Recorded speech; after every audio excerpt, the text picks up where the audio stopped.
안녕하세요. 성원고등학교 교사 신광호입니다. 오늘 제가 여러분께 소개해드릴 책은 무라카미 하루키의 소설 상실의 시대입니다. 23세 청년이었던 제가 사랑하는 사람과의 이별 뒤 이 책의 한 구절이 떠올랐습니다.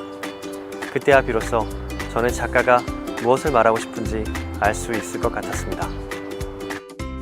저는 고등학교에서 영어를 가르치고 있습니다. 하지만 종종 진로 시간을 담당하기도 하죠. 그 시간을 활용해서 1년에 한 번쯤 해보는 것이 있습니다. 바로 죽음에 대해서 생각해보는 것입니다. 학생들에게 삶의 마지막 순간에 어떤 모습으로 떠나고 싶은지 한 페이지 정도의 글로 표현해보자고 하면 모순적이게도 거의 대부분의 학생들이 자신의 인생을 어떻게 살 것인지에 대해서 쓰곤 합니다. 그 학생들이 일부러 의도한 것은 아닙니다. 다만 삶의 끝을 생각하려면 최소한 삶의 흔적에 대해 생각할 수밖에 없다는 것을 자연스럽게 알게 되는 것 뿐이죠. 이 책은 주인공 와타나베가 고등학생 때부터 20살이 되기까지 본인과 주변인들에게 벌어지는 일들을 담은 책입니다.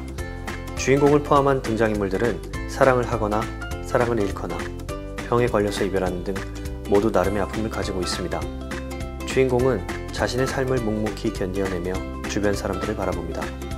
그리고 혼란스러운 시간이 한참 지난 뒤에 말합니다. 우리는 상실의 시대에 살고 있다 라고. 다소 비관적으로 보일 수 있는 문장이지만 책을 읽은 후에 우리가 자신의 삶을 비추어 생각해보면 그런 뜻이 아니라는 것을 알 수 있습니다.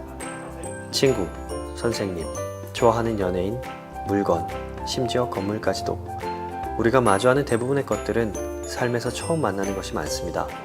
하지만 이런 만남 이후의 이별과 상실, 죽음의 존재가 우리와는 상관없는 이야기라고 느껴질 수 있습니다. 하지만 언젠가 우리는 살면서 한 번쯤은 배워야 합니다. 자신이 아끼고 사랑하는 것들과 이별하는 법을 말이죠. 만남과 헤어짐이란 결코 다른 것이 아니며 함께 존재한다는 것을 말입니다.